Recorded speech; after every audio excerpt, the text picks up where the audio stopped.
If you're walking a lot, the back of your legs might be a little sore. And the advice is usually stretch more. And that's excellent, fabulous advice. But it's not very useful and usable if you don't know what stretches to do. I'm going to show you my #1 favorite stretch to do after walking if the back of your legs are really sore. The whole thing about stretching is you want to be comfortable. So most of us would probably benefit from having something underneath our head when we're lying down on the floor. I'm going to use a yoga block, but you can absolutely use a pillow, a folded blanket, even a towel. I'm going to lie down on the floor.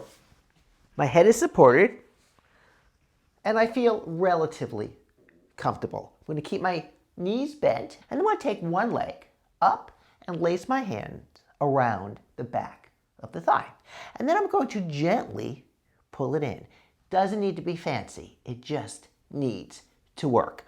The key here, and for most stretches, is to stay with the stretch for about 20 to 30 seconds. And then bring that down and do the other side. Now, when you do the other side, here's a little trick that I love. You lace your hands behind your thigh. But if you can, you take the non-dominant grip, the grip you don't usually take, around that leg. Why? Because at the end of the day, we're looking for balance. Hold it for about 20 to 30 seconds. That's how you get the tightness out of the back of the legs. We absolutely positively have more advanced variations, and I will show them to you in another video. Be sure to subscribe to get the next video in this super fabulous Stretching for Walking series.